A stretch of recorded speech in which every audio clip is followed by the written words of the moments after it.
And welcome back, everybody, to another edition of Around the Bases with Bubba and Mo, episode 15 on the slate. It's only fitting, the 15th episode, Jim Edmonds. We're going to talk about Albert Pujols. They all link. It's a big circle of life in baseball that we have here. But before we get to him, I am Bubba, and as always, I am joined by my co-host Mo. Mo, how you doing tonight? I'm doing well, Bubba. What's up? Well, not much. Just another week of baseball. She's over 2 months in. A lot of good stuff going on. A lot of good stuff over the weekend. A lot to talk about, which is great. And it's not all DL stuff for once. It's not all bullpens. We actually have good stuff to talk about. And of course, I say that we're going to go straight into a DL topic real quick. But it's because it kind of circles around, our teams. I got to rant about the Giants being idiots last weekend. You get to rant once in a while about your Red Sox. So you get the floor again. Eduardo Rodriguez, who we were both pumped on how well he's been pitching, he trips in the bullpen before his start, which would have been nice to know, so I could have taken him out of my DFS lineups. That would have been nice. But he tweaks his knee. He's on the DL. It seems like when everything starts to get going right, David Price even threw well. Now you get another step back. Got the big rivalry starting in the Bronx tonight. What is the deal with Rodriguez and the situation in Boston? I didn't look into the backstory of the whole tripping restart when the game was starting, and it was obviously after lock. So I'm not sure if anyone, in terms of the Red Sox beat, tweeted it out. But he's on the DL. They announced today 3 to 4 weeks, no throwing, which means, granted, it's a knee injury, but we're looking more like 5 to 6 weeks if he's not throwing, because he'll probably need a rehab stint or two. So now we're looking mid-July, end of July at the most. I don't understand how he's had a knee issue before with this knee. I don't understand how he trips, and whether it's on him or it's on Farrell or it's on the pitching coach. He didn't look right that game. Obviously, 7 earned runs, and those starts can happen. I mean, it's Baltimore. The ball flies. I think it was a rather warm day that day, but I just don't understand how that can happen. I don't know who to put it on. It's just it's an overwhelming trend here with this Red Sox team over the years where they'll say somebody is okay, and then he'll line up on the DL, and then he'll end up missing more time than we ever thought. And it seems didn't just start with Dombrowski, but it seems to be a lot more with Dombrowski. And my overwhelming concern here is with Dave Dombrowski. Listen, we all know about how he builds teams. He takes farm systems, he trades them for guys, okay? Chris Sale, easy trade, right? Craig Kimbrell, easy trade. But when it's a little bit tougher of a trade, a la Carson Smith, even though that didn't hurt us because it was Wade Miley, and we all know what Wade Miley is, even though he started off strong this year. Carson Smith hasn't pitched since last April, okay? And he didn't even pitch in any meaningful innings. So I've always mentioned on a few podcasts here, was he already damaged goods? Did Dombrowski get played there? And now I talked about Thornburg and how he was kind of a one-year wonder. He hasn't pitched yet. And by the way, they don't know what's wrong with him. They won't give us a diagnosis on what's wrong with him. Meanwhile, Travis Shaw's having a nice year for them. The kid they got, I think, is tearing up Double-A. Maybe tearing up's the wrong word, but doing really well. They just gave another guy up. I don't even know who he was, the player to be named later. And then another pitcher that's doing really well. So you can't build a bullpen. The trades that he has made are obvious, and the signing he made was obvious, David Price, in which people were saying that he had a junk arm already. So it just leads to this whole situation about the organization and the higher-ups, of which, when are we going to get some real, blame? Who's going to take the blame? We all said, whether it was going to be John Farrell, Dave Dombrowski. Dave Dombrowski won't take any heat until John Farrell gets fired. So good thing we're playing well right now. It's just, you get Price back. B-Rod was having a career year. Guy trips in the bullpen. They let him pitch. Who knows if it made it worse. I'm just getting sick and tired of the higher-ups kind of just letting things happen. And granted, to bring a hockey word in, when they report injuries, they say lower body, upper body. So you don't get anything from them. But I just think the Red Sox, they blow smoke up our asses and expect us to believe them when nobody should believe anything that anyone says at the higher ups of that organization. It's just it's mind-boggling, and I'm getting sick of it. And hopefully, we don't have many more injuries. Hopefully Pedroia comes back and we don't have to worry about it, but we all know what's going to happen.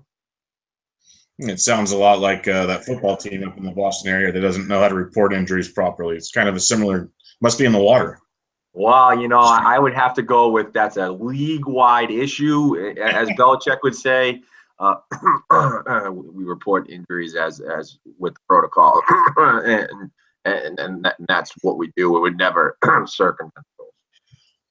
Yeah, no, this Erod one was crazy. Like, I don't know the whole details, but the story that's come out is basically he tripped in the bullpen while he was warming up before the game and tweaked it, but said he was good to go.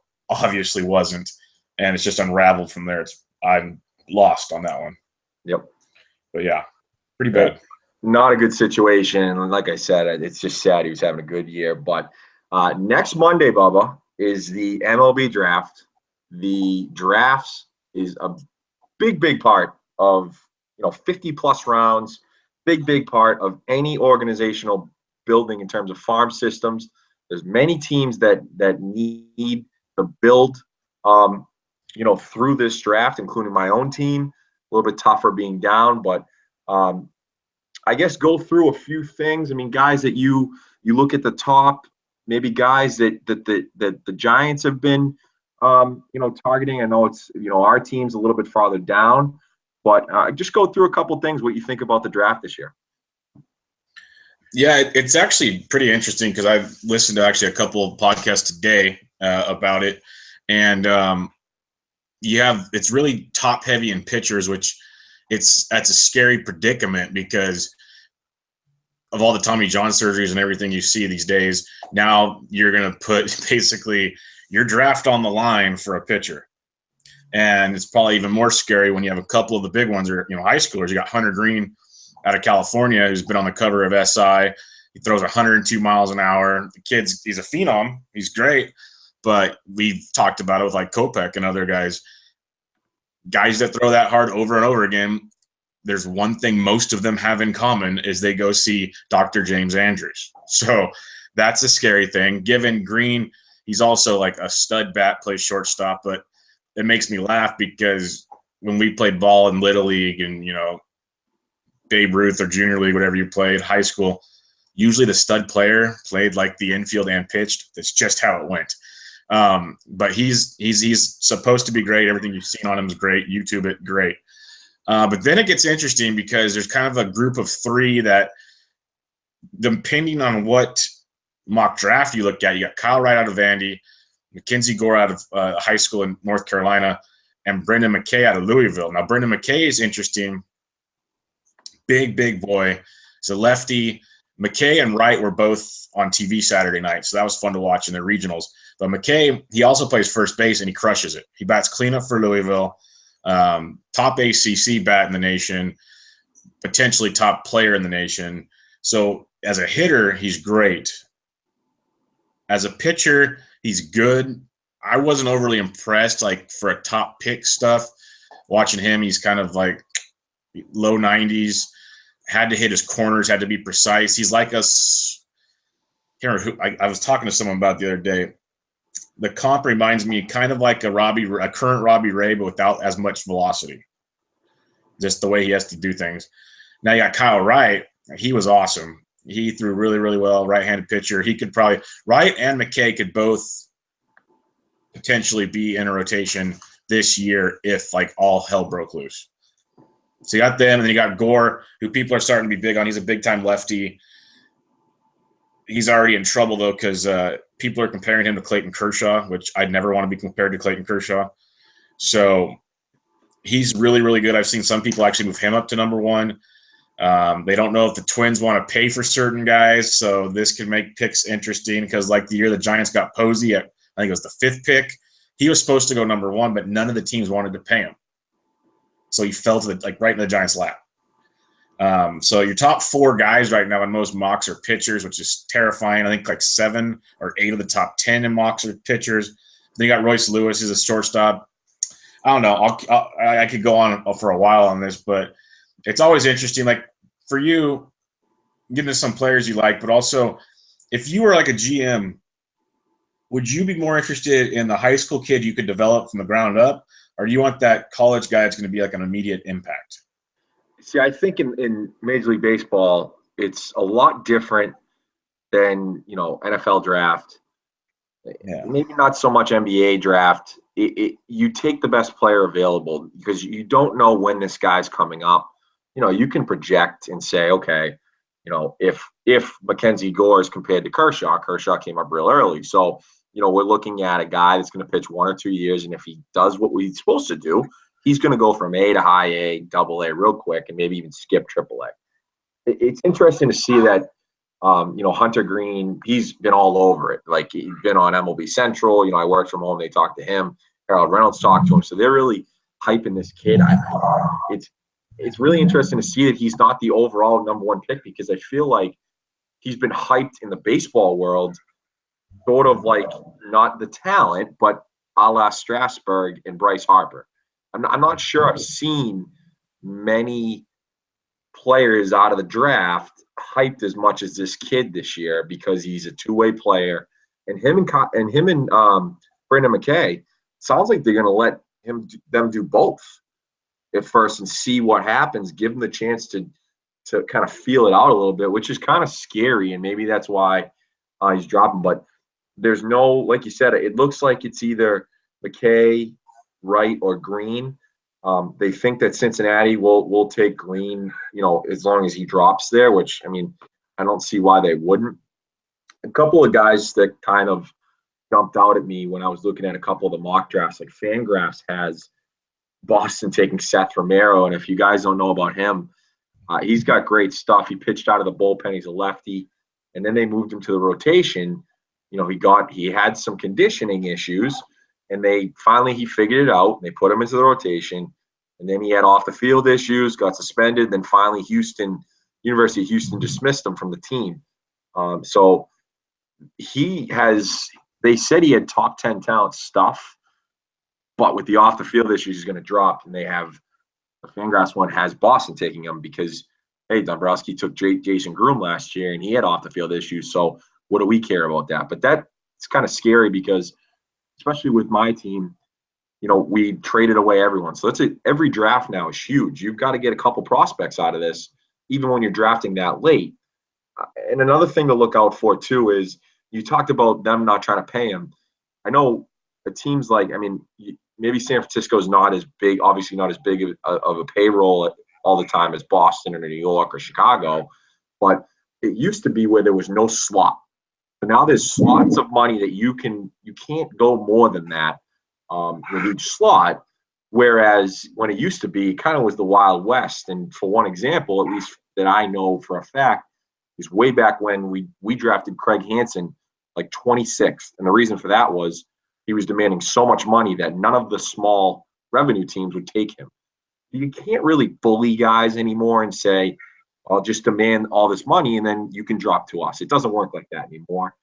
But one more thing to look out for before I throw it back to you is if you look at the draft order, Blue Jays, Rangers, Cubs, they all got 2 first-round picks because of, compensation for, Blue Jays, Encarnacion, Rangers, Desmond, and the Cubs for Fowler. So that's a good thing for them. There's some competitive balance picks that are lower revenue teams will have right in the middle, the first round, the second round. So a few teams have a couple of picks in the top, 60. So that there's something to look out there. But yeah, it's very interesting. I like to keep a lookout for it. And I tried to reach out to a few people to see if there were any maybe fantasy guys to kind of look out for, since they're not in any systems, if they could possibly make a debut in September. Haven't been able to look that up, so I'm not sure if it's even possible, but it is something to watch out for as they do sign and get into the whether it's short season or whatnot. Yeah, definitely. If you're looking for like fantasy stuff on this, the MLB Pipeline podcast is really good with Mayo and Callis. And then Callis was on the Prospect One podcast I listen to whenever it's out, and it's phenomenal. And the Prospect One, it's based around fantasy. So they kind of broke it down a little differently. Like, yeah, these guys are going here, but fantasy-wise, you're looking here, here, and here type stuff. So that's something for the listeners if you want to check that out, give that a look. It is interesting. You mentioned how the Red Sox with the Romero pick. Yeah, that kid, I've heard for a couple years now. At one point, he was like a top 5 option, and then he got in trouble the first time. Yeah, first time he got in trouble. So this isn't the first time he's gotten in trouble. But so if they can screw his head on straight, he's outstanding. Another guy that's fallen quite a bit to keep an eye on is Nick Prado, first baseman, high schooler. Right now, Fangraphs has him going to Seattle. This kid's supposed to be really, really good, like special good. So that's another guy. I like the Giants. The 3 guys they kind of have potentially going there. 2 of them are they're corner infielders, and they're both out of college. So a little more immediate impact, which obviously, if anybody's watched baseball this year, the Giants need immediate impact. One last thing you were mentioning with the slotting, that does help a ton. You've seen it like in the NBA, they do that now, and this is the max you can get, and blah, blah, blah, blah, blah. The only downsides why they might not still take a guy is you saw it in the past a lot more before the slotting, but now it still seems like it's like 1 or 2 guys every year either goes down to the wire where they agree to the max in the slot, or every once in a blue moon a guy just won't sign, and he'll go play in the independent league for a year, and he'll come back to the draft next year. So that's the only scary thing. And like you look at a Twins, a Reds, like the guys at the top, obviously, they can't afford to not have these picks at all. Like at least, the Red Sox, you said your system's depleted, but you guys will still be competitive. These guys need these players, they need them now. So, and that's why they said the D-backs ended up taking Swanson when they should have taken someone else. And last year, Callis was saying the Braves took, I can't remember who they took, different pitcher. They should have took Riley Pint, who fell all the way to the Rockies, like a 3 or something like that. So it's weird when you watch it. So don't get pissed off at your team for not taking, player A. A lot of it behind the wall, behind the curtain, all that kind of stuff. But I love it. I'm glad you brought it up. It's a fun topic to talk about because College World Series this weekend was great to watch. Super Regionals kickoff here this weekend. It's good stuff, and it's fun to see, especially the Super Regionals and the World Series. Now that the draft will take place, you can actually watch some of your players on TV, which kind of makes it a little more fun that way. Yeah, it is. And last thing on it, it is a great point. So in the top 10, if those guys don't sign, they still get compensation for it. So like the Pirates in the second round are getting 42nd pick for someone not signing. And one last thing to look out for too is completely forgot about the whole St. Louis Cardinals data breach. So they don't have a pick. They don't have a pick until round 3. I think the 3rd round. Yeah. So Houston's getting their number 56 pick.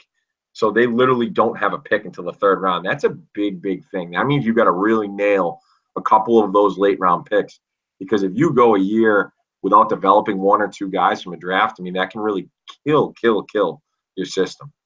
Well, it's huge for 2 reasons, because it'll kill St. Louis, who already, we used to remember the Cardinals as that team, whoever they brought up, they'd slot him in and boom, you'd never even heard of this guy. He looked like if you put glasses on him, he'd be working behind a computer all day. But no, they throw him in the lineup and they produce, and they do it over and over and over again. But now you start watching them and they bring guys up and, they're okay, but they're not that big splash. So their system's starting to get a little empty compared to what it used to be. And that's huge. The other reason why it's huge is the Astros already have the best system in baseball, or one of the top ones for sure. And now you're giving them more picks. Yep. It's lunacy. We're going to get into the Astros later, but they are the best team in baseball. And in reality, they could never sign a free agent. Every time one of their guys finally hits that, you got to pay me the max or I'm leaving, they can leave and just bring up a guy that's almost just as good for the next 5 years at least, if not longer. It's crazy. So Yeah, it's gonna be a lot of fun. Keep an eye on that Monday, and it goes on for a couple days because, like Mo said, it's like I think it's 50 something rounds. I don't know what it's changed to now, but it goes forever. And I just remembered one last thing. You mentioned those compensation picks for the like signing Edwin and those guys.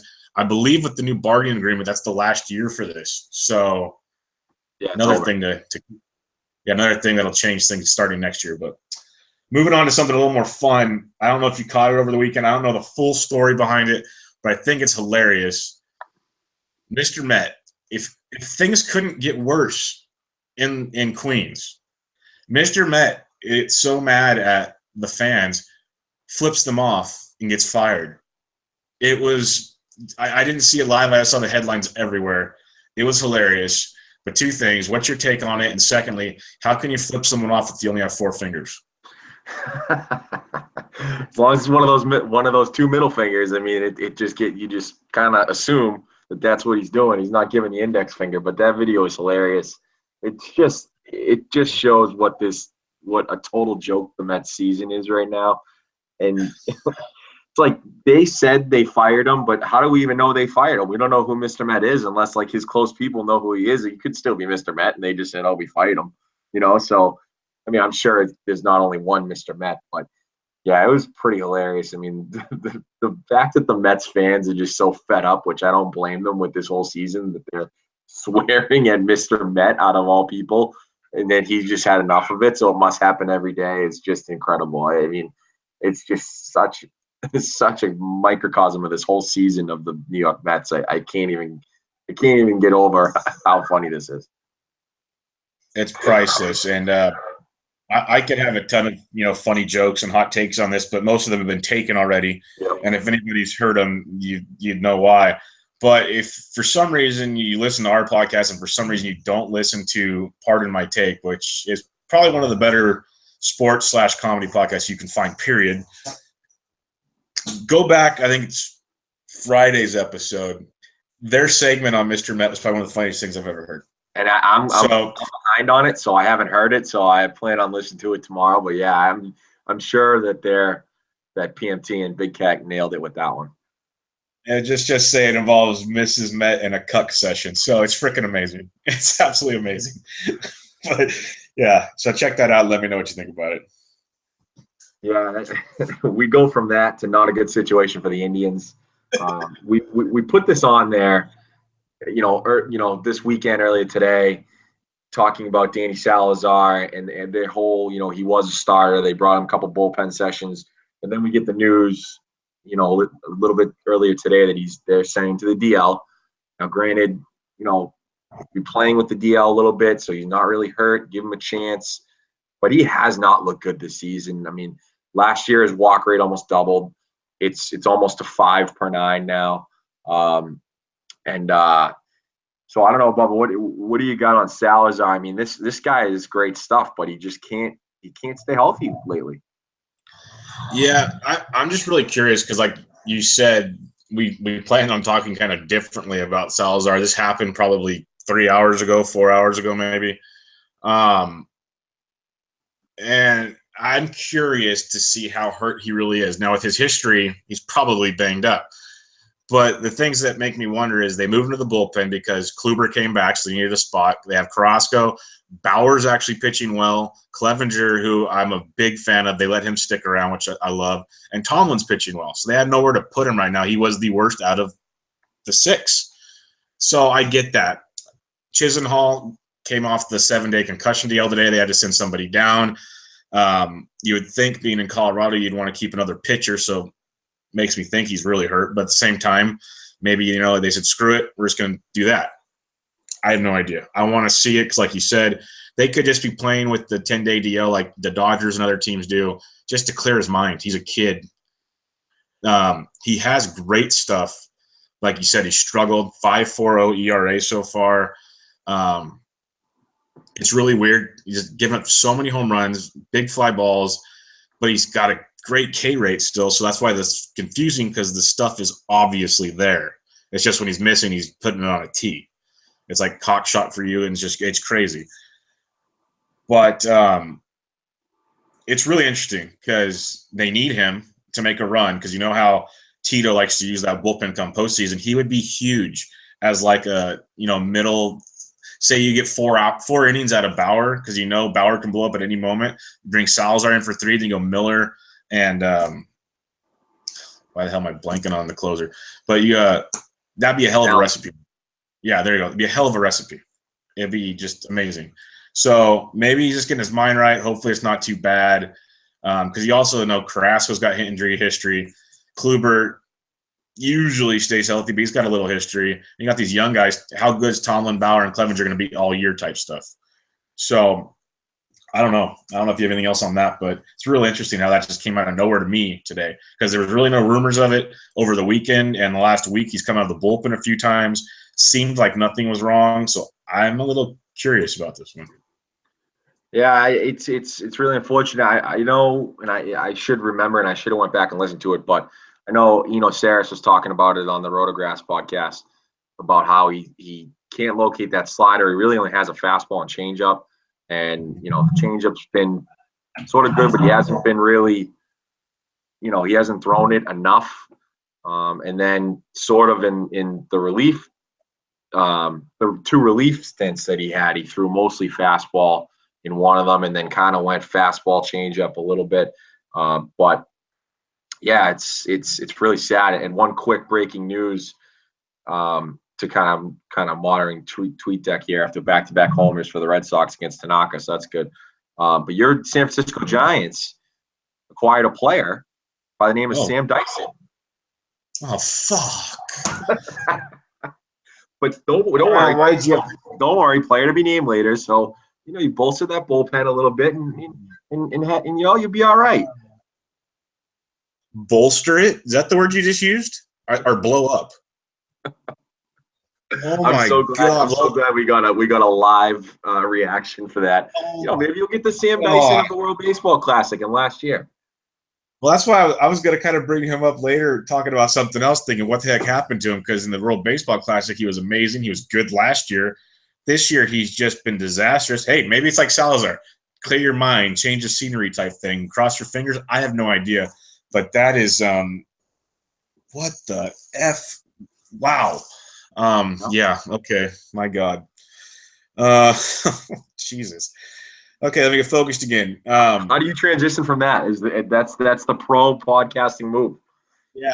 Well, going from one dumpster fire to one that you thought was a dumpster fire, did you kill the Jays too early? I remember it was back like on our second or third podcast during the season, not overall, of the season, when they were off to that horrific start, like legendarily bad start to the season. You said they were finished, done. Well, their last 30 days, they've gone 19-11. They are now why can't there it is. They are now 28-30. They're only 2 games below 500. 2.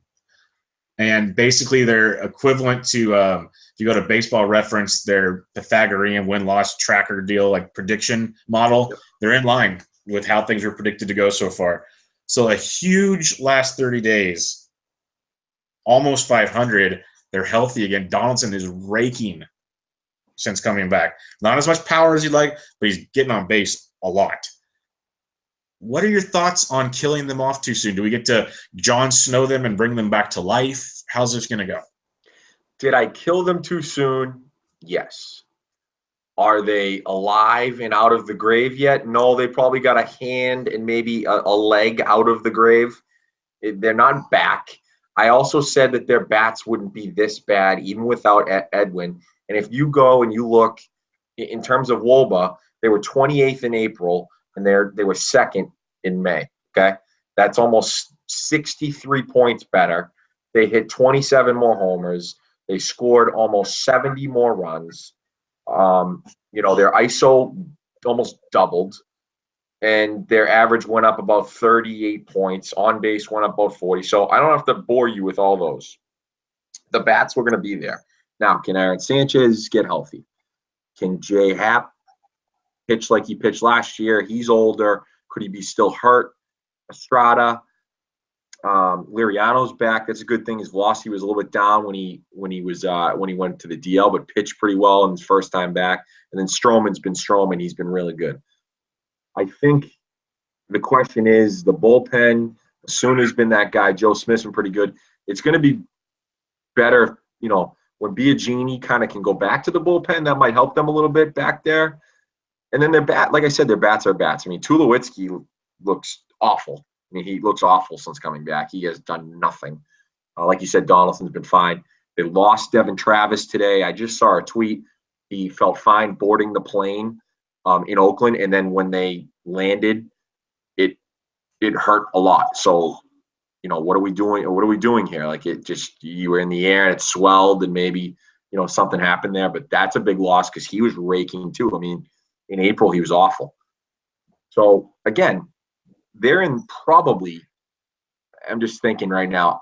In my opinion, they're probably in the toughest division in baseball in terms of a competitive balance. There's not one team there that is awful. Every other division has an awful, awful team. The Nationals have 4 of them. I don't want to say the NL West has 2 of them because the Giants, they'll be better than a bad team.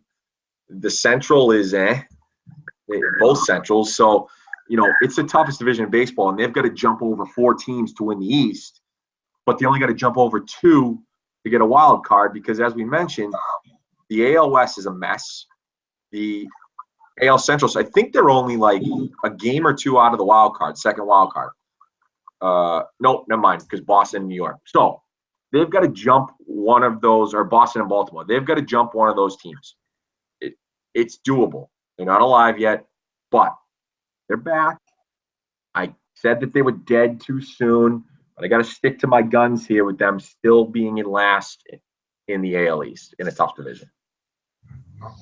Yeah, they the tough division part is the part that I think keeps them kind of in the grave, like you're talking about. But if they can get Sanchez back healthy for once to go with that rotation, like you said, Biagini back to the bullpen, the bats are not going to be the problem, like you said. It's interesting, if they have even just one more month the rest of the year like they had in May, then just be average the rest of the way, you're talking a contender for a wild card at worst. So it's going to be interesting. For sure. Now, we've talked about a few guys before, and we've talked about sort of how Major League Baseball runs everything now in terms of coddling pitchers. It's not like it used to be where Nolan Ryan was throwing everything, every inning possible. Innings limits. I mean, I wrote a few guys down here, Bubba, kind of talk about, Lance McCullers, Bundy, Sanchez, Urias, Severino, are just a few of the young guys who are having nice years. Now, maybe not Sanchez and Urias in terms of that, but they are in this conversation with the innings limit, and it could work into their favor. What do you got on these guys? Can they go, in terms of McCullers and Bundy and Severino, those teams, actually all 5 of these teams are, Aaron Sanchez's Blue Jays, but pretty much all 5 of these teams are going to be in the hunt, come the trade deadline, come, the waiver deadline on August 31st. What do you got on innings limits and maybe a couple of these guys, when will they get shut down per se? All right. Well, I'm going to focus first on Lance McCullers because I know we've talked about him a few times, and he's actually having they're all having good seasons. He's having an amazing season. He was the AL Pitcher of the Month in May. I know I was high on him coming into the season. You were pretty high on him as well. The question is last year he had 81 pitches. I think it was 81 innings, not pitches, 81 innings total. Year before that, 125 and 2/3. I'm talking minors and majors. But that's been his peak. He's at 69 and 2/3 right now, 70 innings already. So he's almost at his total from last year, given, if people don't know, he missed time due to injury. But, an arm of that caliber, the last thing you want to do is bury him and make him turn into like a Steven Strasburg where he's always going to have arm troubles. He's a big boy, so he might be able to handle it. You need him in the postseason. Considering they might clinch a playoff berth by the end of June, they might start skipping starts. I was going to talk about it coming up here. We can say it now. You might see teams doing what the Mets talked about doing today, They're going to a 6-man rotation most likely because Matz is coming back on Saturday, Lugo's coming back on Sunday, and they have 17 games in 18 days. And they said, well, all stats show that our pitchers pitch better with the day's rest. Well, no shit. But that's the Mets. Do you trust anything they report, like you said? Like, really? But McCullers and the Astros might be able to do the same thing. You saw Polino come up. He's going to be on innings limit, but he's been very, very talented and feasible in the minors. He's a high prospect. You never know. You might see the boy Martez come up or someone else. They might make a trade like we always talk about. They still have McHugh coming back. Musgrove might be back this weekend from an injury. I could see them maybe going 6-man or talking about it like the Dodgers did, but just keep Keuchel on a 5-day, stuff like that. But you can't, at the pace he's at right now, there's no way he's going to go all year and the postseason without heavy risk. Yeah. Yeah. Just a quick note on McCullers. So that's key too with Musgrove, McHugh, and then even Morton. If they can get those guys back, definitely give him a break. So 2015, so you had 125 there in the majors, and the minors you had 32. So you're around 160 innings there. I know the projections that I saw was around 150 this year. So they are lucky that they are crushing everyone, because now the division's pretty much over unless Texas has a 20-game winning streak or something crazy. It's over. I mean, it really is. So they've got to decide what to do if they want McCullers in the playoffs. You got to hope they don't sort of. And again, he's not as good as he may not be good as Steven Strasburg. He may be, but they have to make a decision there because, you may not make the playoffs. Like, they didn't make the playoffs the next year after they sat Strasburg. So I think a 6-man rotation is probably the way to go, like you said. Yeah, and then you look at Bundy. He's career injury risk, like always hurt, and early in the minors, he threw a lot of innings. In 2016, he got up to almost 110. But prior to that, we're talking 24, 41. So he's already at almost 77 innings this year. I could see a similar 150 limit at the most. But somehow they're still in it. We talk about that all the time. Somehow they still do it. But they have to shut him down. He's actually pitching good. So you don't want to blow him up. Severino's the one I wanted to talk about really, though, is he's been so good for the Yankees, and they are leading the East.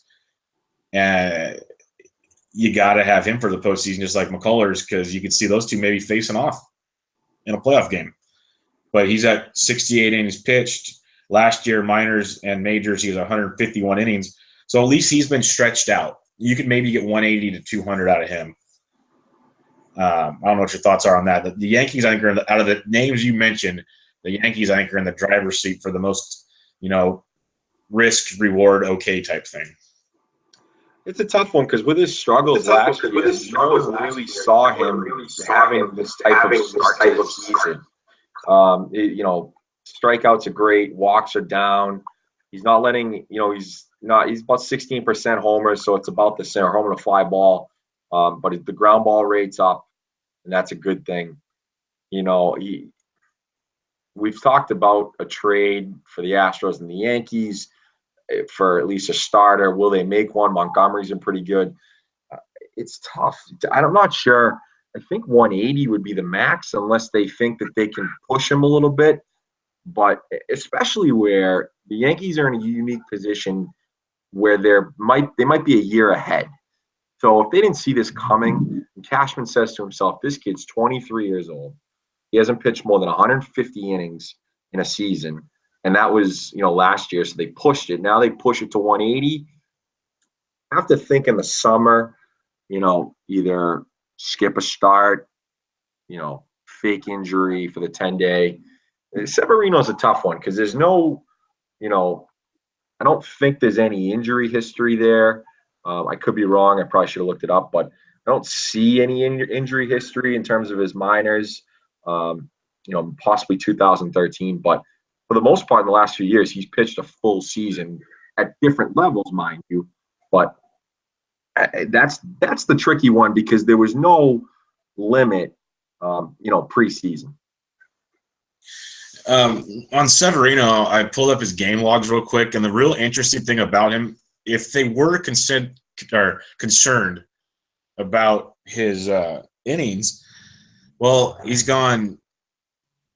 He had a stretch in April. His last 3 starts in April: 7, 8, and 7 innings. And then in May, he had 1 start of 7, 1 start of 8, a 6 and a third. And his first start in June was 7. Most were at least 5. He only had 1 short outing, but he's gone almost 100 pitches in at least, I'd say, just roughly 75% of his starts, a couple deeper. So he's going deep into games, but like they say, like a lot of the old timers will say, is they might not be high stress innings. So they can kind of look at that. Because if you look at it, like he went, say for instance, on April 26th at Boston, I didn't even mean to pick the Boston game, just the first one. 7 innings, and he only threw 100 pitches. He threw 8 innings against the White Sox for only 107. Before that, 7 innings, 104. So I don't know. There might be more to it than just the innings, because I'm not a fan of just innings, but I get it. It's a way to keep track. But yeah, it's something to think about because they are a year ahead. They also have a guy, which we'll talk about later, Chance Adams, who can maybe help spell some time. And they have a couple other half-decent arms in AAA too. Okay. I guess Julio Urias, we have not talked about. He's a mystery to me right now because he's a stud. We've seen it, but he doesn't go deep into games at all. And he's back down in the minors right now. He already got sent down because they kind of got frustrated and said, go clear your mind, kid. You're not getting it done in the bigs right now. That's one to keep an eye on. If you look at his innings, where did he go? Oh, there he is. He's really not gone deep at all. In 16, 82, 122. Prior to that, he was less than 100. So his max has like really been 122. So maybe 150 max. He's already between minors and majors. He's at about 50 right now, give or take. Yeah, if Wood comes back and everyone else stays relatively healthy, and then, if we think they make a trade, I mean, they still have, Kazmir on the DL. Who knows when he comes back? But if Wood makes the return, there's a couple of guys there. I mean, Ryu and Hill and McCarthy have been hurt. Maeda's been quote unquote hurt. We think that was sort of a manipulation of the 10-day DL. But if Wood comes back healthy and pitches like he's been pitching, and then maybe they decide to add another guy, maybe they don't. They may not need Urias this year, and maybe he's a bullpen guy late if he's got enough innings left, and maybe he helps them there. But I don't think they rush it with him. His walks are up, and his strikeouts are a bit down. So I don't think we'll see him anytime soon unless he starts to dominate. It'll be keep an eye on that one. Did you have anything on Sanchez? Because with him not pitching much because of his injury, they might get lucky and get him for the whole duration. Yeah, I thought that was the angle that we would take there with the Sanchez and Urias. Urias missed some time too. Sanchez, he hasn't pitched a ton this year. Obviously, he's got 2 or 3 DL stints, so that's working out in their favor. And if they can continue to play like they've played in May and over the last 30 days, then they don't have to. They can let him get 100% healthy and not really worry about it. So that's a good thing for the Blue Jays, and if they're going to continue to come back from the grave, they're going to need Aaron Sanchez because he's probably their best pitcher in terms of stuff over the last year plus. Yeah, no doubt about it. Another guy to keep an eye on. I won't go talk about him, but Jose Barrios for the first place Twins is also an interesting one. Let's go from the youth to the old, the 44-year-old, big sexy, Bartolo Colon. If you're a baseball fan, you're a fan of Bartolo. But there's eventually a time when you need to say the time is up. And the 44-year-old got blasted yet again over the week, or yesterday by Philadelphia, just destroyed. Almost got an 80 ERA on the season in 12 starts. They paid him $12.5 million this year. They put him on the DL today with a lat strain. I said, how could you find the lat on him? But they did. I I think this maybe he's hurt, but I think it's more of you need to just go away for a little bit and figure out if you still want to be here. But what's your take on Cologne? Man, it's sad to see Big Sexy's career ending like this. I mean, he's 44 years old, so we knew it was going to come at some point. And the Braves Stadium has sort of been, you know, a little bit better of a hitter's park than the Mets this year. But, you know, he got paid before the season. We thought him and R.A. Dickey, you know, nice signings. They got a couple young guys on that staff, you know, kind of help them grow a little bit, help the minor leaguers grow. He just hasn't had it. He's gotten, you know, absolutely crushed. You know, the walk rate is doubled, home runs doubled, left on base is under 50%. So you would think that would come up a little bit, and the BABIP would come down, and the FIP is better. But it's just, you know, this is not a lat strain. This is Bartolo 10 days. Let's figure out what's going on here. You know, and whether we need to release you or something like that. It's tough for now the Braves. They have money. They've always been, you know, top 15-ish in terms of payroll, but it's one of those things where it's tough to swallow $12.5 million after 2 months. So give it 10 days, figure it out, maybe give you 1 or 2 more starts, and then, you know, Bartolo, that could be it. And I think he knows it, but it's just tough it's obviously it's tough to leave. He's 44 years old. He had a few decent seasons in terms of what they were paying him for the Mets, but it looks like that's it, Bubba, for Big Sexy, and that's a sad day for all Mets fans in the world. Do you want to spin zone it? Is it because he's with the Mets for so long he actually is hurt, and they just screwed him up in New York and gave him to Atlanta? No, because he's 44 years old and he's a 5th starter at best for the Mets, and he sort of ate 8 innings for them, and that was good. I don't think if the Mets didn't have 8 starters and then it turned into 3, then maybe we could spin zone that. But yeah, it's a good effort by you. Yeah, it's worth a shot. But so. Bit of good news now. I'm sure you guys saw it, but the best pitcher in baseball, Clayton Kershaw, is second fastest to 2,000 Ks, right behind Randy Johnson. Randy Johnson was 262 games. Kershaw was 277. Bubba, you wanted to bring this up and talk about it. This is your best friend, Clayton Kershaw, from down the road there in California. What do you got on Clayton Kershaw? I just wanted to bring it up real briefly. I want to just completely walk by it. So, you know, people will go, oh, he's a Giants fan. He wants nothing to do with them, all that crap. But Kershaw, he's amazing. 2,000 Ks in 277 games is nuts. If you think about it, he's not even 30 years old yet. So he's 29 years old. He's only been pitching since 2009. So we're talking 8 seasons to 2K. The reason why I wanted to bring this up was he was the first pitcher in 2015. He was the first pitcher to 300 strikeouts in a season since 2002 when Johnson and Schilling got it done. That's pretty damn impressive. So, but what I wanted to bring up, he's at 2,000 Ks. He's 29. That took him 8 seasons. Barring a catastrophic Tiger Woods type injury, collapse, drug abuse, you'd say 10 more years, probably 8 to 10 more years. Let's just be nice because he's got that mechanics where it doesn't seem like it's going to mess him up too much. How many strikeouts does he finish with? Ooh. So 20. Basically going to double his career length, but obviously the dominance might not be there the whole time. Yeah, I mean, that's crazy. I mean, he's obviously going to have to reinvent himself down the road, sort of like most of those pitchers did. You know, Tom Glavine, you know, Greg Maddux, those kind of guys. He obviously double it. He's got to stay healthy. I mean, that's the key. I mean, a bad back he's had at 29 years old, so that's something to watch out for. Could he get to 5,000?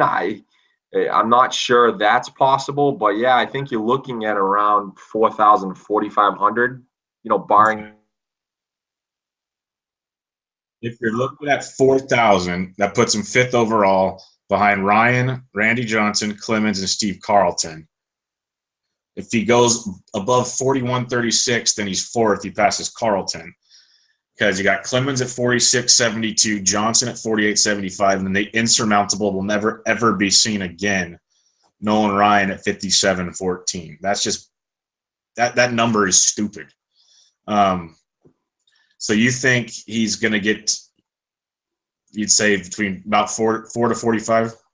Well, if he, yeah, something like that. I mean, if you, I mean, I don't even know what he averages right now, to be honest with you. He's been averaging, the last year he only started 21 games, so he only had 172. But before that, I mean, that 2015 he got 300. Most of those guys, I mean, I don't even know how many times Nolan Ryan. I'm sure he did it multiple times, but he was averaging before that, those 4 seasons, like around 225 to 230. So if he gets to that for another 8 seasons, quick math, that's about 2K. And that brings him to his like 38-year-old, 37-year-old season. So that's 4. So I would go around like 4,500, something like that, unless he like has the 2015 year another 4 or 5 times. Yeah. That's just why I wanted to bring it up. It's just pretty crazy because in the world we live in these days, sure, the strikeouts are a big deal, but to see it like he does is pretty crazy. Give me 2 seconds here. I want to pull up one more name. So you got I should have had this up ahead of time. It's great radio for you.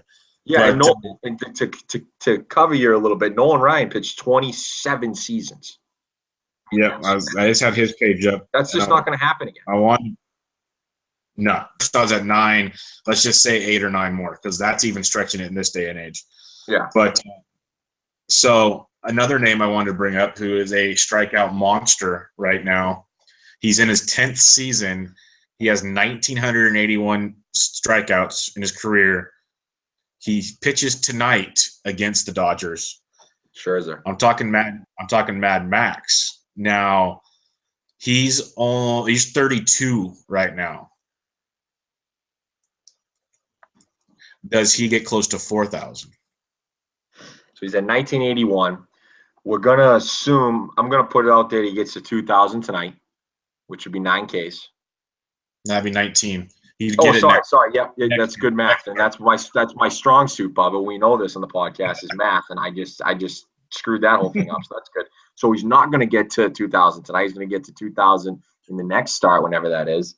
But, it's the first, 3 seasons he had, he was, just a blah pitcher. He's under 100, he's around 180 Ks. And then he hit that spurt. Last year was his best. Does he get to 4,000? I would say no, only because he's already 32. He's almost 33. So he turns 33 the end of July. So that means he's got 6 more seasons at the most, but maybe not at that high level. So I don't think he gets to 4,000. So I was wondering. It's interesting because as dominant as he is, it's kind of trying to help me prove my point. Is when people see these 2 guys, they kind of think they're equals, but you look at what Kershaw's done and what he's going to do. It's crazy. It's absolutely crazy what he does on the mound. Yeah. But going from that milestone, Saturday was Milestone Saturday. I could have come up with a better term, but I'm just not that guy. So we'll kick it off with the big one. Well, that's not even fair to the situation, but the one we were waiting for, the one we expected. Albert Pujols. Finally, it took like 4 games or something. It almost got to the point where the media said it could happen as early as today. He gets number 600. He hits it on a grand slam. And it was a moonshot. He pimped it out very well. He hit it off the Twins. I saw somewhere that he hit number 200 off a Twins, and it was a grand slam as well. But he's the first guy in the 600 club to ever hit a grand slam when doing so. I just wanted to take a moment. We could kind of talk about how great he's been. What do you have on Pujols? I mean, with the Cardinals, I've always thought Manny Ramirez was, if you put the steroids aside, because everyone used steroids for the most part in that era, and he got caught again, with the Dodgers. Not that he got caught with the Red Sox, but we presume that he took them along with everyone else. I always thought that he was, and maybe it's because I was biased and I watched a ton of Red Sox games rather than, most of the Cardinals games because it just wasn't on as much. I thought he was one of the greatest right-handed hitters of all time. And when you got to see Pujols come up a little bit later, when he was with the Cardinals, that guy was ridiculous. Like, he under 10% strikeout rate. We're talking 330 every year. And then he signed that big contract with the Angels. The Cardinals, everyone ripped the Cardinals, including his wife, his family. Can't believe they did this to him after all he's done for St. Louis. St. Louis made the right decision. This guy's got 4 more years with the Angels. And I think he can barely walk right now. 4 more years, which will bring him to like 41 years old. So that's neither here nor there. Imagine if he was healthy starting with the Angels. He would have been at 600 way before this season. And now he can't walk. So I'm not sure. Now, his job now is just to hit homers. That's all it is. So maybe he does get to 700. I'm not sure he'll get there because I just think he's going to be hurt too much. But with the Cardinals, this guy, and even the first season with the Angels was okay. This guy was the most feared right-handed hitter, especially at the beginning of his career where Bonds was still playing. It was the two of them in the NL. They were the most feared on either side. And he's a first ballot Hall of Famer. When we get there, some idiot old BBWA guy won't vote him because of whatever, and he'll get like 98.5%. But he's a first ballot Hall of Famer. Everyone should vote for him. I mean, the guy was the most feared right-handed hitter in baseball, from 2001 to 2010 for the most part. Yeah. When it comes to Albert Pujols, it's really, really cool because this is like we've seen, you look at the record books and you see things happening, and we're very fortunate we get to watch like Mike Trout's of the world and Bryce Harper's that we're going to get to watch from the ground up, basically. We're going to get all that. Pujols was one of the first ones, even as a kid, you could remember when he started. So we grew up, like you said, you saw him play. We grew up watching Albert Pujols become Albert Pujols. And so it kind of holds a different kind of like, wow, this is really cool. We've probably seen like at least 400 of those 600 home runs, if not more. When you're talking first ballot Hall of Famer, let me just read you. This is crazy. 3-time MVP, 10-time All-Star, 2-time Gold Glove. People forget he actually was an amazing defender. Amazing. And that All-Star thing, remember, like, people are talking about how crazy the NL is in first base voting for this year. Remember the old days at first base. That was crazy. That was loaded. So the fact he was a 10-time All-Star says a lot. He's a batting champion. He was 3-time Player of the Year. He's a Rookie of the Year, 2 World Series, 6 Silver Sluggers, and an NLCS MVP. That is not a bad, mantle to have, including, like you said, he is a guaranteed first ballot Hall of Famer. There's no question there. Now, the interesting part is even though he can't walk and he can't do much, he's still hitting basically 30-plus every single year. He had 1 year he hit 17, but he only played 99 games. He's playing like 150-plus games every year, and he's hitting 30-plus. So let's just say he gets 30 again this year. That gives him 21 more. Puts him at 621. 4 more seasons at 30 a pop is 120. That puts him at 740. That puts him third behind Bonds and Aaron, because right now he's ninth behind Sosa, Tomey, Griffey, Mays, A-Rod, Ruth, Aaron, and Bonds. Do you think he has a shot at A, 700, or do you think he breaks down? Or B, do you think he has a shot to actually get up there and challenge Aaron and Bonds? I just think he's going to break down. 38, 39, 40 seasons, 41-year-old seasons. I just think he's going to break down. I know he's played 150-plus games the last 3 seasons, but there was always that inkling. The strikeout rate is going up. walk rate going down. But, and even the ISO, I mean, but the ISO really doesn't make a difference right now because he's just hitting for power. He's not going to stretch anything out for a double unless it's way in the gap and he can walk there. So the ISO is really nothing to look at. But I just don't think he'll stay healthy enough. I really don't. Like you said, he's got 9 homers so far this year. He finally got that 600 off his back. I just don't think he'll be on the field enough to get to 700. I'll probably be wrong, and I hope it happens because he's a great hitter. But especially where, it's only a couple months, but they shouldn't pitch to him at all. They really shouldn't. There's no one in that lineup that scares anyone other than Mike Trout. So they really shouldn't give him any pitches to hit, with all the terrible, terrible hitters around him. Yeah, I feel he's going to get to at least 700. And I feel that way just for the fact that he can DH. The pitching in baseball, as we've noticed, every team might have an ace or two, but for the most part, there's bad pitching all over baseball. And the other thing that's going to help him a lot is Trout is under contract, I believe, till 2020. I thought it was shorter than that, but somewhere I was reading today, it's 2020. So he'll have protection for a few more years. That is big. But, yeah, you got to expect a DL stint or two every year. That's why I'm not going to say challenge Aaron and Ruth, or Aaron and Bonds, but I could see him challenging Ruth and at least passing A-Rod. So I see him being top 4 by the end of this. And hopefully in 4 more years we'll still be recording and we can go back and look at this. Hopefully. Yeah. But another crazy milestone that took place on Saturday, Edinson Volquez threw the 6th no-hitter in Marlins history.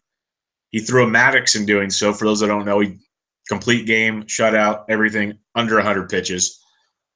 And to me, what made this more impressive was it was like the second play of the game. He had to cover first, messed up his ankle, could barely walk. But what made it the most impressive thing is he was wearing a patch for Jose Fernandez, and it was on Yordano Ventura's birthday.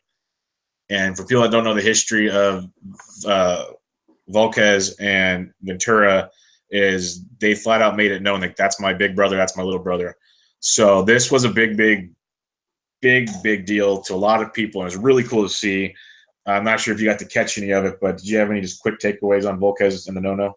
Yeah, I thought it was really cool. I mean, I didn't get to catch the game, but I just thought it was really cool. With he's not a Dominican hero, but big brother, like you said, to Yordano, and Fernandez, with the patch on there with pitching for the Marlins now.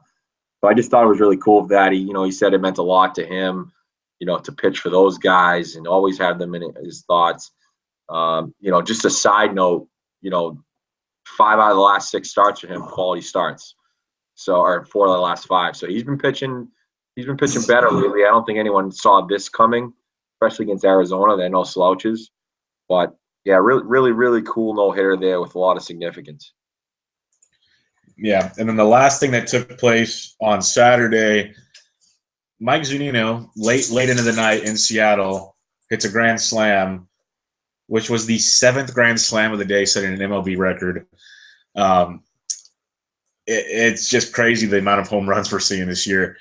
And, this is just a dumb question, but do you think 7 gets beat? Because I never thought you'd see 7 in a day. We go weeks without seeing a grand slam. But do you think 7 will ever get beat? No, because the 5th one was the one that broke the record. So they didn't need any more. There was the 5th one that broke the record. It was 4. So now you had 7. I don't think. I mean, records are meant to be broken. I'm not sure that will ever be broken, but I guess it all depends if it's a terrible pitcher slate for daily fantasy, right? There we go. All right, that's our MLB news. Let's get a little prospect talk and take this towards home. The prospect I'm going to kick us off with, Derek Fisher of the Houston Astros. I mentioned him when I told you guys I went to Fresno to watch him. He had an opposite field homer that impressed the snot out of me, and he has just continued to rake. He was the Astros minor league offensive player of the month. He was also the last player of the week. The last week alone, he was 13 for 25, with 3 doubles, 4 home runs, 10 RBIs, scored 7 times. He has been amazing.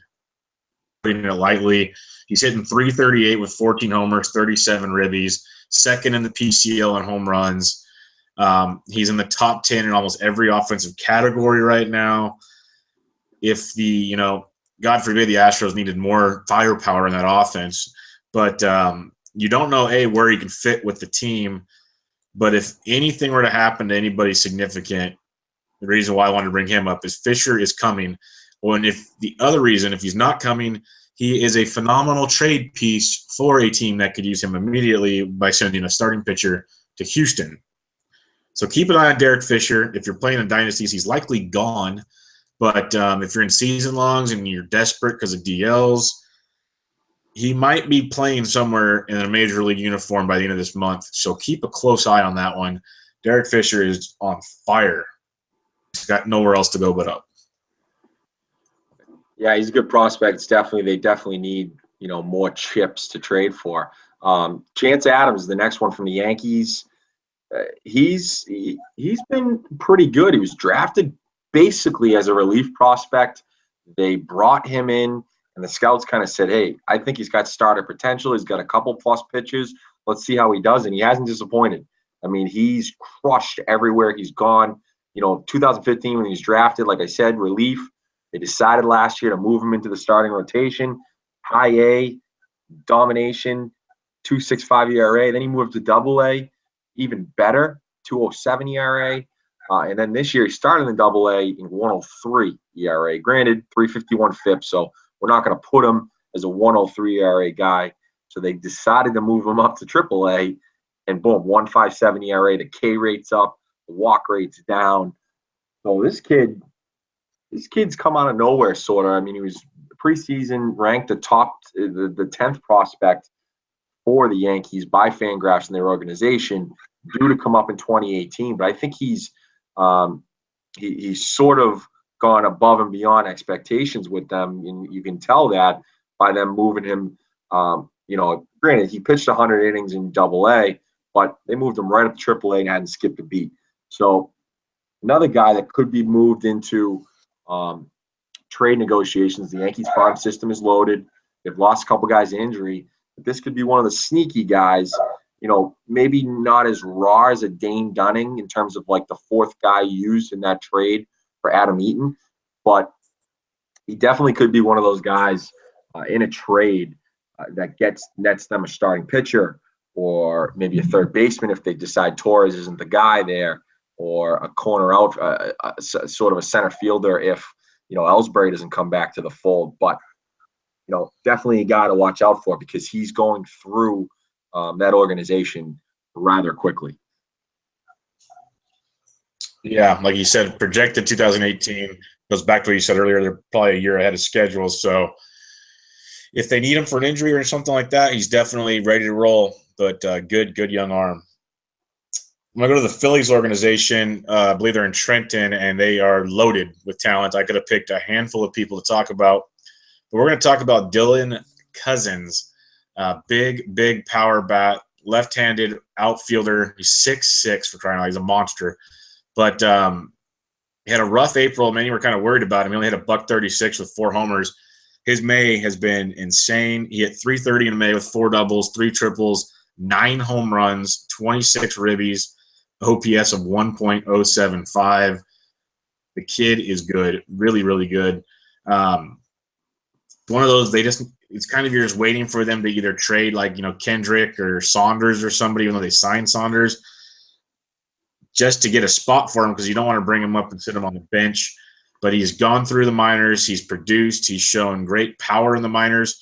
In 2016 in Reading and Double A, he hit 40 home runs, which, my goodness, that is crazy. So 40 home runs and 125 RBIs, but he struck out 186 times. Typical young power hitter. Things to watch out for, but super talented bat. That's just a part of that rebuild in Philly that looks really, really good. A year or two away to being competitive, I think. But Dylan Cousins, that's a guy, he might get more run than Fisher. I think Fisher's the better ball player, but fantasy-wise, Cousins might be more of an impact sooner and for the season as a whole. Yeah, that power is real raw. I wonder about the strikeout rate. It's over 30%. But I mean, if you look at that season last season, 40 homers, 20 stolen bases, 276. It's a crazy, crazy season in the minors. Last guy we have is Jacob Faria. He's for the Rays. He's actually going to make a spot start tomorrow with Tampa.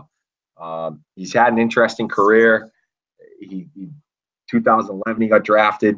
Come up through the ranks. 2015 is where he had a nice year in 2013. His rookie ball though, but 2015 is where he really had a great year. He was high A. He was 10-1 with a 1.33 ERA, and then they moved him up to Double A. Didn't miss a beat. 2.51. Strikes out a ton of guys. And then this season, in terms of Triple A, he was there half the time last year. Walk rate went a little up a little bit, went down this year, and strikeouts have gone up. 3.07 ERA.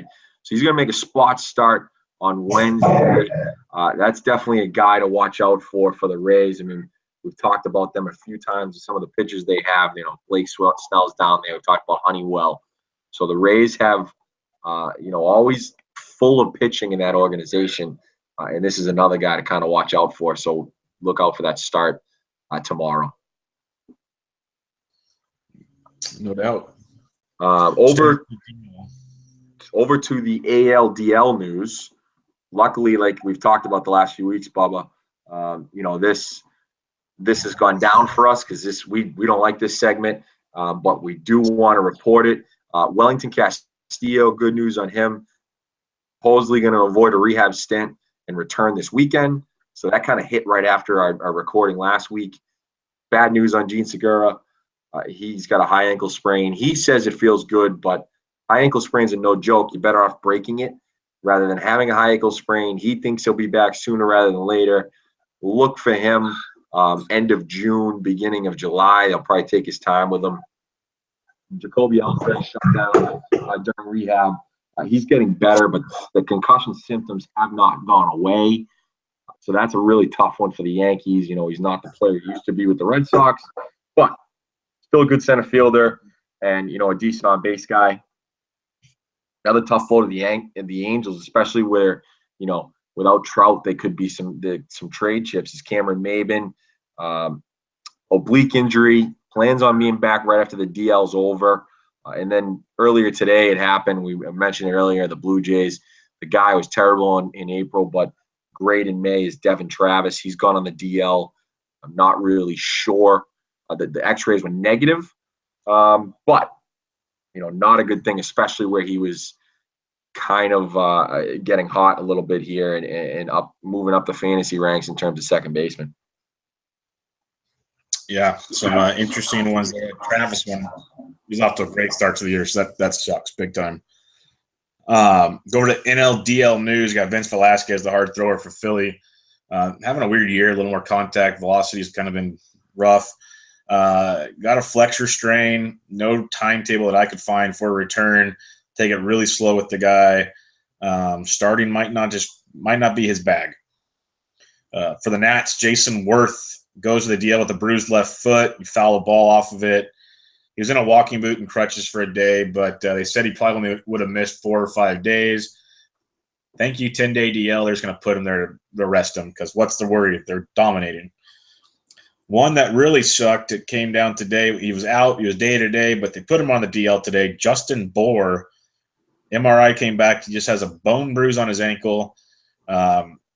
They're not sure how long because, the bruise is kind of sprain-type deal. You just got to wait and see how it heals. So Bour, who's been just crushing the baseball, he's out for a while now. So hopefully minimal, but you never know. He's a big boy too, so a lot of pressure on that ankle. Lastly, Osmani Tomas went on the DL with the right groin tendonitis. He was already out for a few days, so it's retroactive to June 2nd. So he's already on it for 4 days. They don't think it's going to be anything too major. They like to get him back right at the 10-day mark if all goes well. And I already mentioned Big Sexy put on the DL to decide if he wants to retire or not. Moving on, month of May has passed. Let's give out some top teams in the AL and the NL. Mo, why don't you kick it off with your top American League ball club? I mean, this one's an easy one for everyone. I've already talked about the Blue Jays. I was going to give it to them, but we had kind of our own segment there because they had a great May. But the Astros are just ridiculous. I mean, they really are. The last 30 days have been 23-7. They've been really crushing the competition. Under 500. It's crazy to think Carlos Correa. If you had the chance, probably not, because I don't think any fantasy manager would be stupid enough to trade him after that April. He murdered the ball in May, 386, 7 homers, 26 RBIs. Marvin Gonzalez was also a revelation. In my 20-team league, I somehow got him sort of as a last resort at second base as he literally heated up. So that was – I'm not going to say I'm good at fantasy baseball there. I'm going to say I hit the lottery. He was amazing. Altuve. Springer, he's really heated up the last few days, but he hit 6 homers there in the month. And then everyone else, even Bregman, you got to watch out for him. He's getting hot. I think it was a great point. I forget who it was on MLB Network, but he kind of sat on the bench in the World Baseball Classic, so he didn't get like a full spring training like you normally would because he was with them for a couple weeks. So that was really something that I didn't even look into and didn't see myself, and that's something I'll watch for. Granted, 4 years down the road, we'll be recording episode 250, but that's something to look out for next World Baseball Classic with guys that are on the bench there. He's been pretty good. I do wonder, and I did mention that they may need, even though Marisnik has been pretty good in the outfield, but Nori Aoki did not have a good month. He didn't really give much for them. 212, 271. So that's where the Cameron Mabins, even the Lorenzo Canes, they may need another guy there to kind of bolster that lineup a little bit. And Yulesky Gurriel too. He had a rough month, so something to watch out for there in terms of maybe bolstering that bench and bolstering that outfield a little bit. That's the real sneaky one there. I just wanted to mention that their starting rotation. We've talked about Morton, Musgrove. They've been hurt. Peacock's come in and been great. He's been really, really good. He's stretched out a little bit. He's gone 6 innings now, at the most. Hopefully get Musgrove back this week. Paulino came up and had a decent start in a spot start, only threw 4 innings there. And I also wanted to mention, we've talked about before Luke Gregerson, how bad he's been this season. I wanted to mention he's something to watch out for there, especially if you're in a hold or solds league. He's been better as of late, been really good. Last 2 weeks or so, I think he's only allowed 2 runs.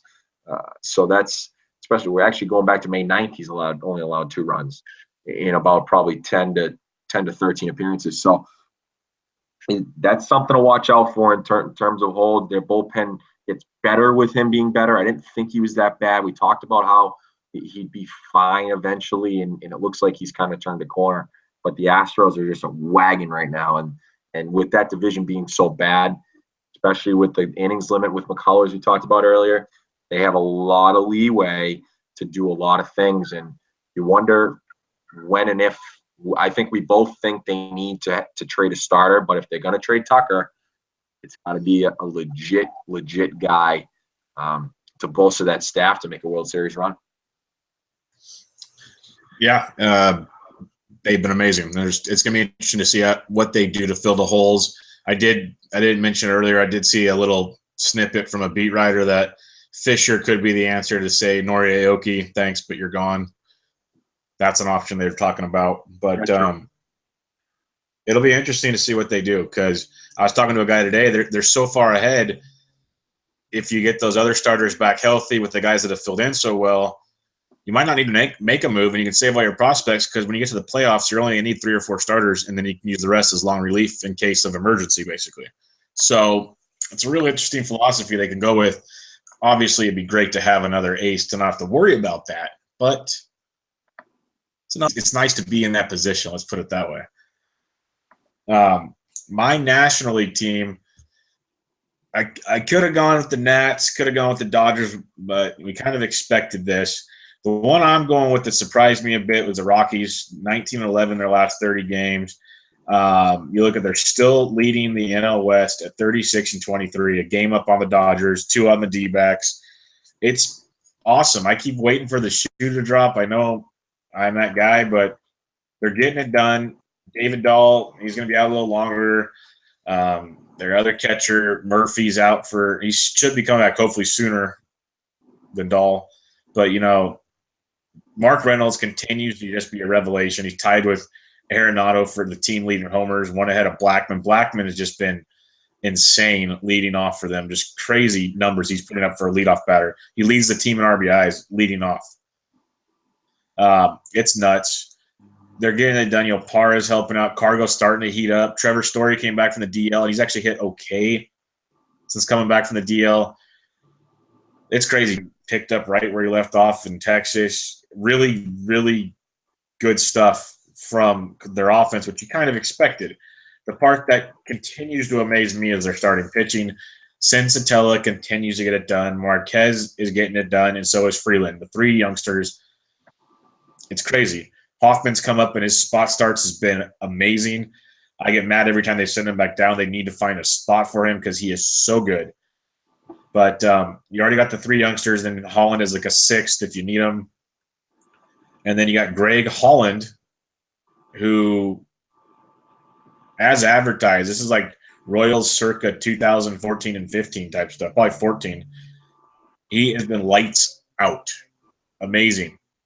23 games, 21 innings pitched, 21 saves. Just perfect.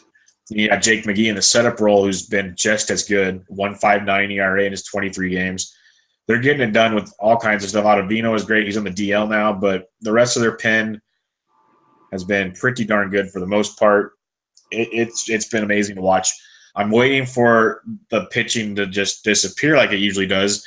But like you said on a recent podcast, that they're doing it on the road, which has always been their problem.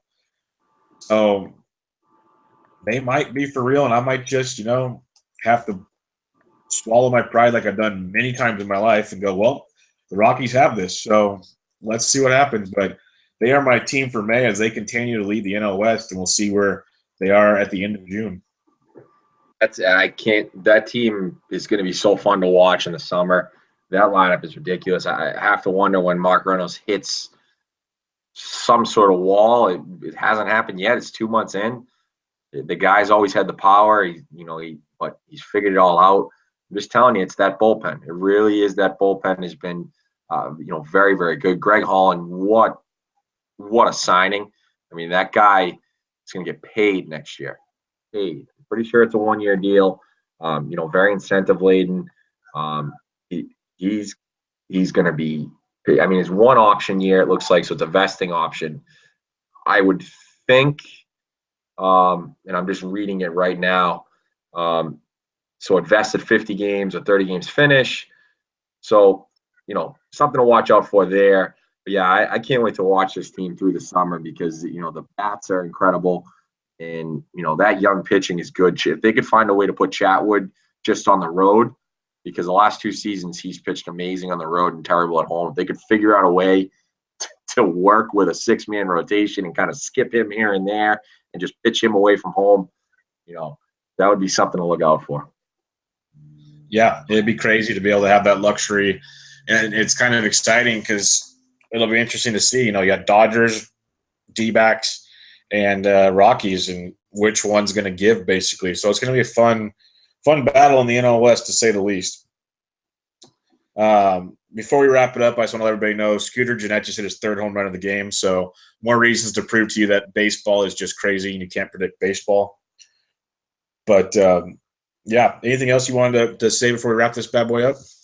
No, I can't. I was just looking. I only played 1 single entry tonight, and he's 1.8% owned, 55 points. That's just insane.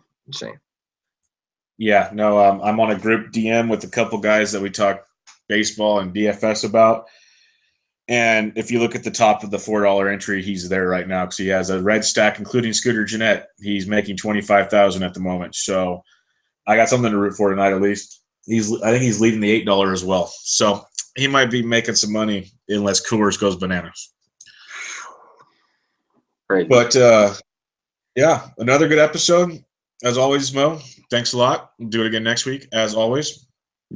Everybody, that was Around the Bases, episode 15. Enjoy the week in baseball. We'll be back with more. Check us out. Check Mo at Boston_Mo. Check us out at Around Bases Pod. I'm at BD Intric.